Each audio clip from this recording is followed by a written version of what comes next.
What is your perspective then now on medicine and where we are with that?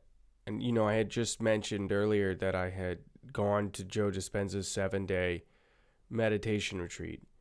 There's nothing, you're not doing anything. Yeah, I mean, literally, you're not doing anything. You're closing your eyes and listening to music, like literally not doing anything. And I'm watching people with MS, or if we do a walking meditation, I watched them get wheeled out on a wheelchair with the helper, and then during the meditation, stand up and start walking, pushing their wheelchair. And then when the meditation finishes, they tap back into that old identity and sit back down in the wheelchair and get wheeled inside by the helper. And there's a weird moment of a double take where you're like, hey, what, Jessica, I just saw you pushing the words, going back to that, right? Like, you dive into a lot of these different things and you circle back throughout all 7 books into consciousness. We talked about this quite a few times. What's your take on medicine now after kind of going through all of this? I think it's the allopathic system, as I say in the book, in Anti-Upside Down Medicine, is based on reductionism, and it's based on treating symptoms rather than looking at the root cause. And that leads us to a system that's not actually healing people often. It's just putting Band-Aids on, which can be useful in emergencies, and I think there is a place for the allopathic approach. The problem is that it's become the general rule for how to approach anything. Anytime someone's sick, they use this like shotgun approach. And the reductionism is in the belief that everything is fundamentally material, which I've talked about in all my books, like you say, that if there's this element of consciousness that underlies the material, and that the human being is actually not a physical entity even, or that the human being at its core is a soul or a consciousness that's embodying a physical vesicle, you've got to get that straight before you start treating a human. Like, you need to know what a human being is first and foremost.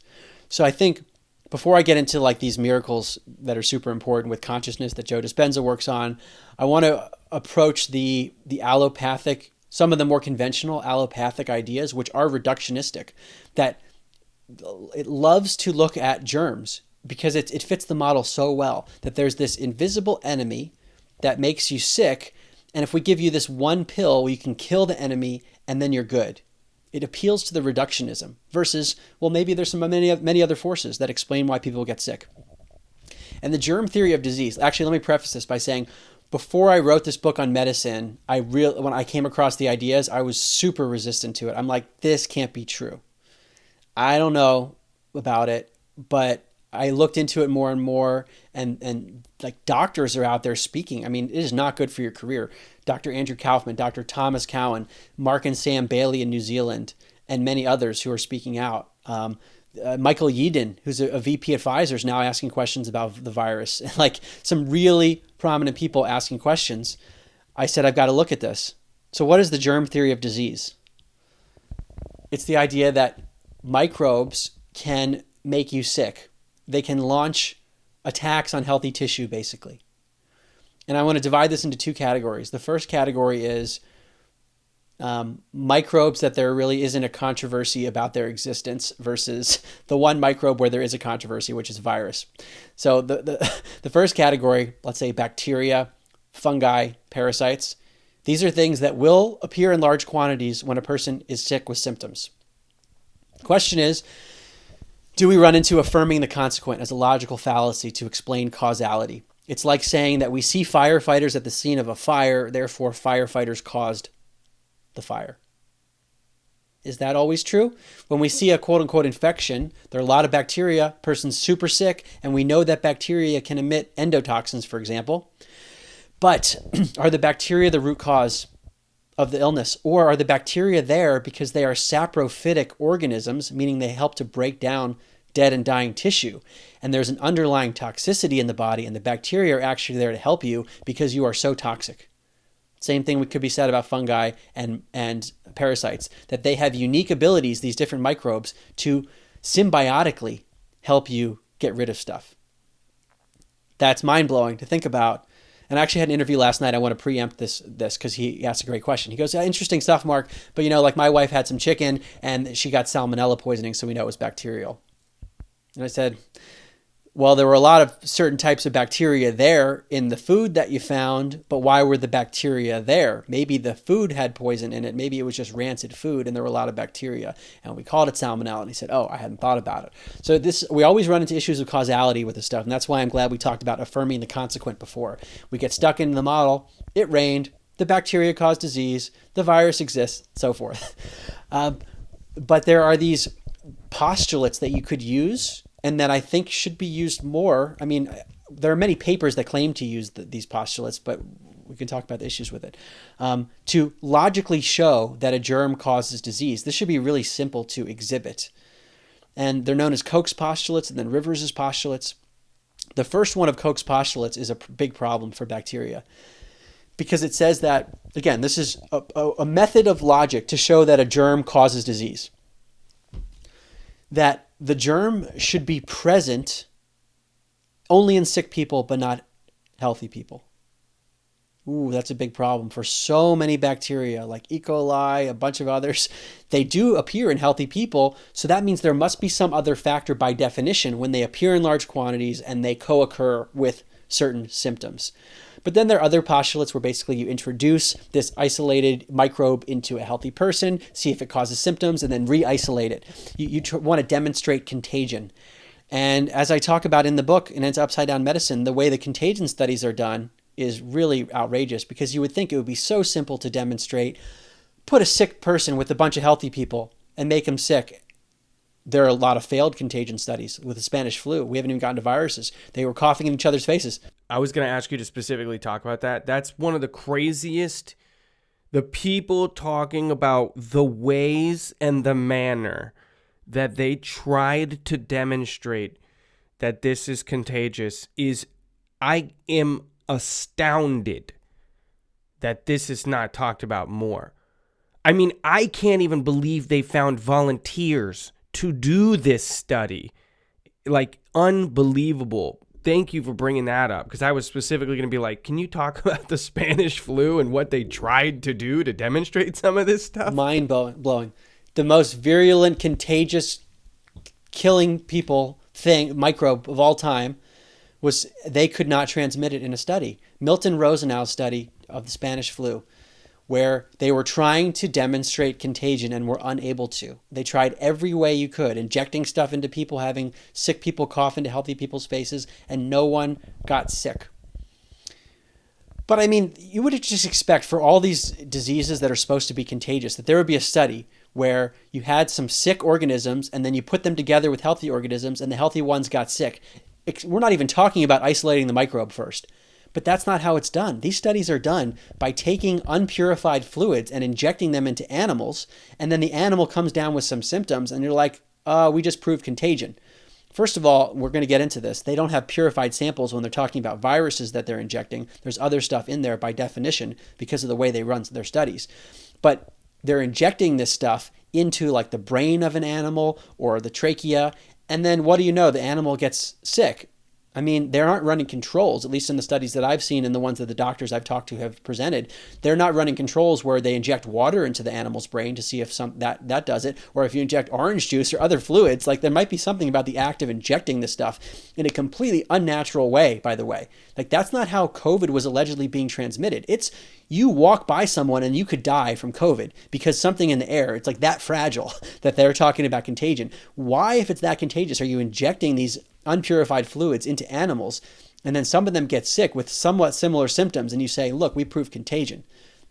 Mind-blowing stuff. I've talked to some doctors about this. I'm remembering one doctor in particular, totally brilliant. He was like, yeah, just, these are old studies on the contagion. I really never went back to look at how those were conducted. It's like, it's just part of the ethos that this was established long ago. Obviously, contagion's real.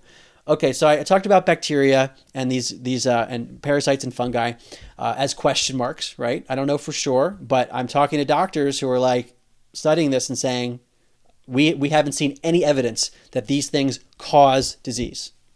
We're looking, please show us. And where it gets me before I go on is, if there were evidence for this, I would expect like books and books full of well-controlled studies. Maybe there are some out there that I haven't seen, but why should there just be one or two? Shouldn't there be binders on each bacterium, each parasite, each fungus that shows this stuff. And like maybe I said, maybe they will emerge, but let's see it using logic to show that this thing causes disease, not that it just co-occurs. Okay, that brings us to viruses. Again, I was super resistant to this because I remember hearing in early 2020, there were some people questioning the jab. Some people were questioning whether COVID was as serious as people said. And those were the conspiracy theorists. And then you had the fringe. Dr. Andrew Kaufman getting on Brian Rose's podcast saying, yeah, viruses don't exist. There's no SARS-CoV-2. And then Tom Cowan and Mark and Sam Bailey and others started to echo that. And I didn't have enough knowledge to even evaluate what they were saying. But a lot of people I respected said, this no virus thing is a psyop. It is here designed to misdirect people who are legitimately questioning other things in health. By the way, I'm getting this with the cosmology stuff too. Mark, you're falling for a psyop that's distracting from other things. So I'm like, am I I'm worried about it before I write these books. I don't want to contribute to a psyop and fall prey to it. So I've got to have really good evidence. And I feel like the logic that I talk about in the books warrants a book on this stuff, including the virus thing. Because what I didn't realize was that when Andrew Kaufman was speaking about viruses in early 2020, it wasn't just that this questioning of viruses popped up with COVID. This came up earlier with HIV/AIDS in the early 80s and 90s with the Perth Group. Anyone can go to theperthgroup.com. Go ahead.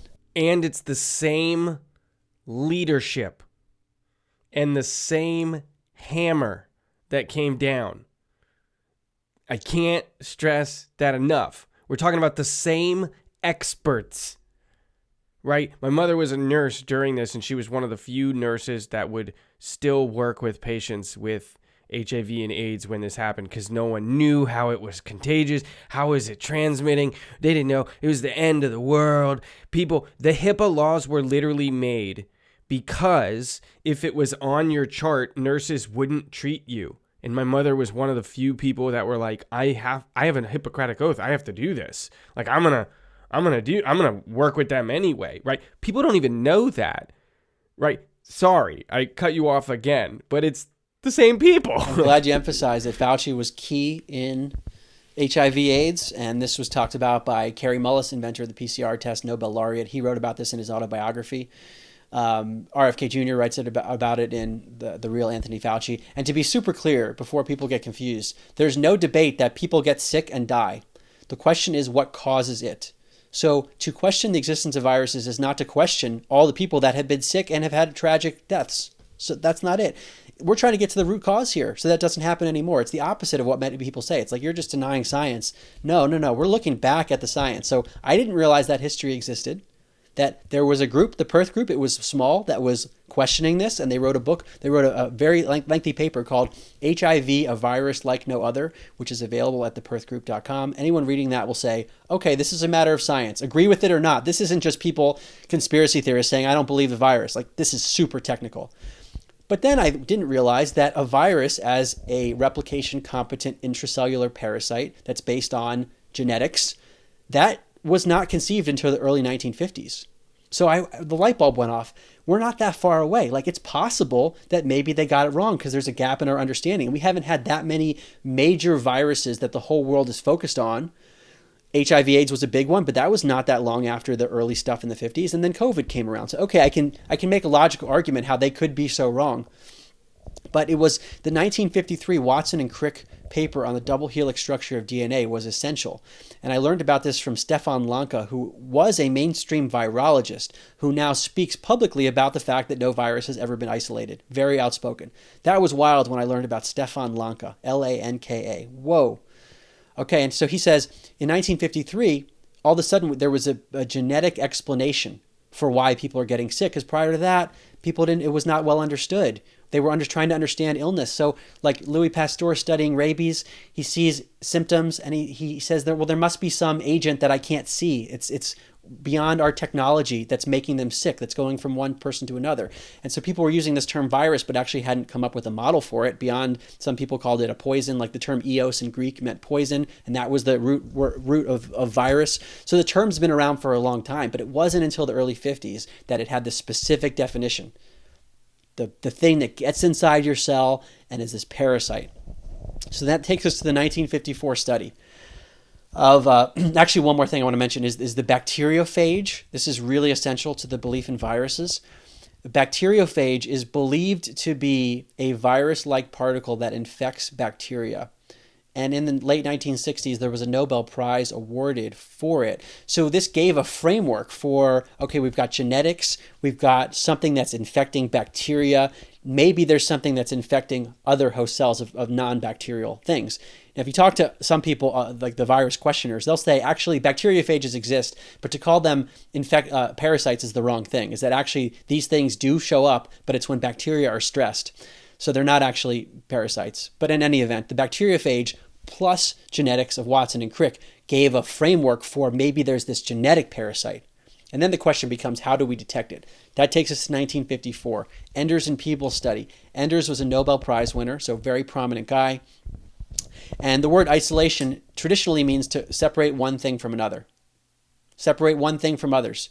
Why is this so important?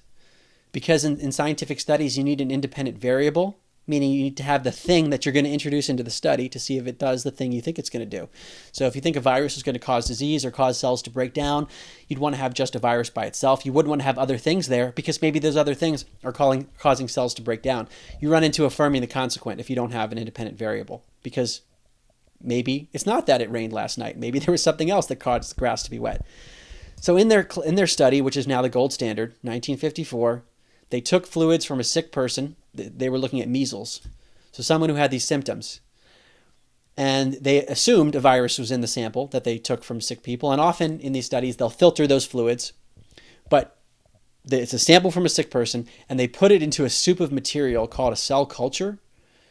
And this soup has a lot of things in it, like antibiotics and monkey kidney cells and a lot of other things. And depending on the study, there might be different amounts. But there's a whole bunch of stuff in this soup. When you add fluids from the sick person into the soup, the scientists find sometimes that cells break down in the soup. And they say, cells broke down, therefore there was a virus. We have isolated a virus. That's what they mean by isolation. This is big problems because now any analysis that they do afterwards is based on an unpurified sample that you don't even know contains a virus, because maybe something else in the person's bodily fluids caused cells to break down, or maybe something in the sample in the cell culture itself, the antibiotics or other things, cause cells to break down without even an alleged virus. So we end up here with a reification fallacy, basically a unicorn that no one has shown to exist, and we are using other data to reify the existence of this unicorn. So an example. They will look under an electron microscope, which wasn't conceived until the 1930s, by the way. So anyone who was talking about a virus as this entity wasn't able to see it. But using an electron microscope, you have to tamper with the sample, basically, in order to see things properly. So you end up with something that is actually dead and static in the image. That's a problem, because if you want to prove a virus, really, I would love to see a moving thing that's living, because it's supposed to get inside the host cell and then exit it. So some people would say you can only detect a virus inside a host cell because it's a parasite. No, because it has to get in the host cell and has to leave, so you should be able to capture it. That's an excuse people make. It's like you could never isolate it by itself, Mark. That's impossible. That's very convenient to say. So electron microscope, you're looking at something that's static and not living. You want to see something that is moving and alive. So they see something under the electron microscope and infer this thing must be the virus, because we see it very often when this disease occurs. Well, maybe it has to do with the method, and maybe when people are sick with certain symptoms, their body produces certain things that will come up all the time, and you might see that very often under an electron microscope. But in any event, you're making all kinds of inferences to point an arrow at something and say this is the thing. In a laboratory setting, by the way, you're not even looking at it in the body. So you're making so many inferences that this is the virus that's causing all this stuff. Okay. Also, genomics. This is a really big thing, because a virus should be defined by its genetic sequence. But if you don't have a purified sample of just a virus by itself, how do you know that the sequencing methodologies that are being run in these complex mathematical models, by the way, using computers, and like who knows what's actually going on. But in any event, you would want to have a sample of just the virus to know that those nucleotides are just from the virus, just like to be logical about it. If you have other things in there, then you might be picking up genetic sequences that are not from the virus. So then the genome that you think is from a virus actually might not be viral. There are even other questions that I would recommend your audience look at Dr. Tom Cowan's work. He's questioning genomics even, looking at the foundations of the Watson and Crick study in 1953. I would like to look at this more myself, but I didn't realize the human genome hasn't been fully done yet. Like there are still some holes in it. And I've been probing around, like getting AI to even admit this stuff, that even with a virus or there's been no organism where the entire genome has been found allegedly. And the excuse is like, we've mostly done it. Maybe there's a few holes. Just bookmark this as something that needs to be looked into. I don't know for sure with this stuff, but that would be a big problem for virology too, because if you're basing something off a virus that's supposed to be defined by its genome, you need the entire thing. Like, don't tell me one nucleotide's missing, just like all swans are white. No. We want the whole thing if we're going to detect that whole thing elsewhere.